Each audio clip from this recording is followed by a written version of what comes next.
The original SaGa is interesting for a lot of reasons. The game was originally released on the Game Boy in 1989, and in a lot of ways, it shows in how the game is built up. I'm playing the Wonderswan version in this video. It looks a lot nicer and it has way more screen space for its text boxes. Upgrades aside, the essence of the game is still intact with the original. In some respects, playing SaGa now isn't unlike going back to play the original Final Fantasy in terms of simplicity and JRPG design, but it pulls some ideas that are well beyond what you'd see in a Final Fantasy title. It's something that's kind of funny when you remember that they renamed this game as Final Fantasy Legend for its Western release, all to ride on the popularity of the first Final Fantasy on the NES.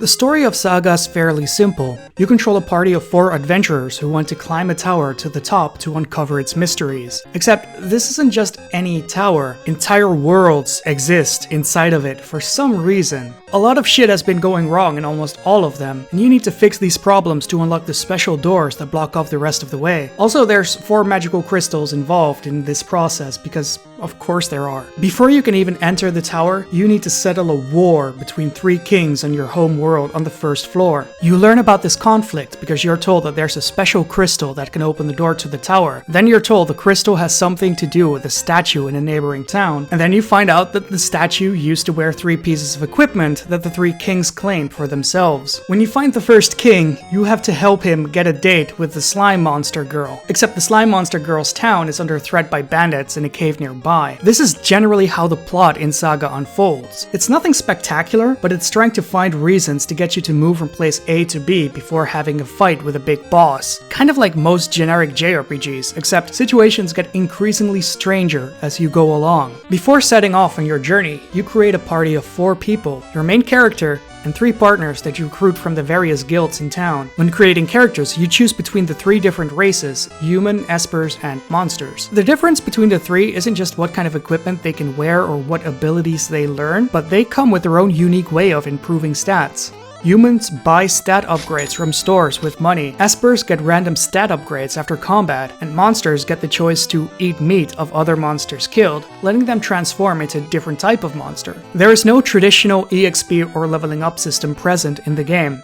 Sure, you could go with a party of 4 humans treating gold as experience, but the amount of money farming required to make that feasible isn't going to be doing you any favors. Humans are the most costly party members because not only do you have to keep buying their stats, you also have to keep up their equipment. Weapons in SaGa have durability. You can't just spend everything in stats and be in the clear. After a while, you're going to need to replace your weapons, even if you're not upgrading. Espers can keep the cost down a bit, but they still need weapons to attack for the most part. Monsters, on the other hand, don't require any items to stay active. All they need is to rest at an inn to restore their move usage, kind of like a Pokemon, with their ability points being restored at a Pokemon Center. Also, eating meat from monsters doesn't just make them change form, it also resets their health and ability points. You also really do not want your characters to get knocked out in SaGa. You might have noticed the hearts located under their health in combat. That's how many lives this character has. You can revive characters who died in combat, but once they're out of lives, they're gone. You can always recruit new party members in town, and the game is kind enough to start them off with higher stats, so you don't need to grind them out. Still, it's easier to just keep your characters around. Though I did find it easier to swap monsters when they were dead, because there's no cost or effort tied to building them up, unlike humans and espers. Especially the human that I sank all of my money into. Also, I have to admit, it took me a while until I realized how humans work. I had stat upgrades equipped because the game asked if I wanted to equip them. It took a while before I realized that I actually had to use them. SaGa doesn't really explain its stat system all that well. There are drawbacks to this combat system though. What with weapon degradation and there not being an experience system, as well as having the option to save anywhere, you could just as easily run from every encounter and reload your save file when you can't run after a certain point in a dungeon. Once it's completely assured that you have the gold to buy equipment and stat upgrades, it's almost completely beneficial to just avoid combat as much as you can if you don't have too many espers on your team. Normally this would not be something that I do, but SaGa has an obscene encounter rate. The game was designed for the original Game Boy as a handheld RPG, with the idea of playing it for a couple of minutes before setting it down again. So the developers thought it would be natural to have an encounter rate that makes it normal for there to be a fight every other step. Since it's already part of the assumption that you're turning the game off every 3 seconds, the game is balanced around the idea that you've saved between every other battle. Some fights will outright fuck you up if you're not careful. There's even one large area laid into the game that's just outright made around the entire concept concept of running and reloading your save on repeat. It's a shame because the area that is especially bad at this did it to convey story through gameplay in a way that I can almost admire if it wasn't for how incredibly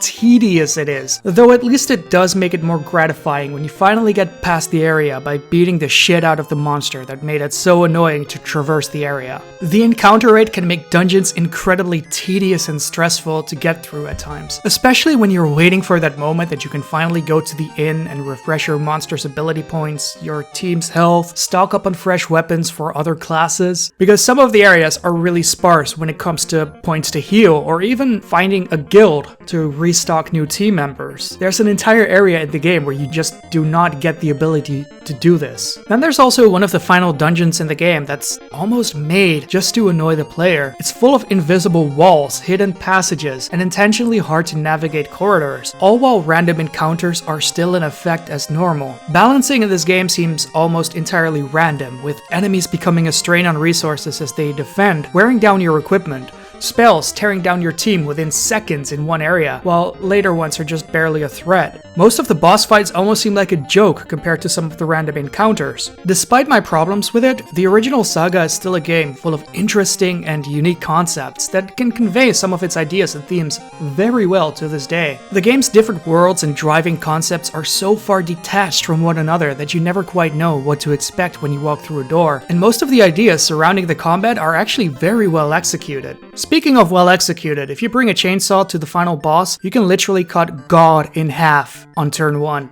It's amazing. There's a few reasons that I really wanted to try SaGa. First being Final Fantasy Legend being my first Final Fantasy title. It's also the one that got me interested in trying other ones. Living in Europe with the limited availability, I didn't know much beyond Final Fantasy Legend until a rental place had an American import of Final Fantasy VI available after some time. I'd always wanted to come back to the game, but never made the plunge until now. The other reason being that I wanted to get into SaGa. Looking into it now and realizing that that old game that I wanted to get back into was actually the first one in the franchise sealed the deal for me. The other SaGa games that I really want to try are very different from this one. Currently my eyes are on Romancing Saga 2 and 3 and SaGa Frontier. I haven't decided which one just yet, but I'm looking forward to seeing how they handled being a non-linear JRPG. It's a very interesting concept to me, and I'm especially curious now because I realized that all of these games were panned in the West because journalists didn't like the idea of an open-ended RPG, which is funny looking back at it now. Anyway, this was AboveUp. I hope you enjoyed this video. If you're a fan of SaGa and you have any recommendations as to what I should play next or where I should go from here with the series, do tell me in the comments. I actually kind of really need advice because I don't know anything about this. So yeah, see ya.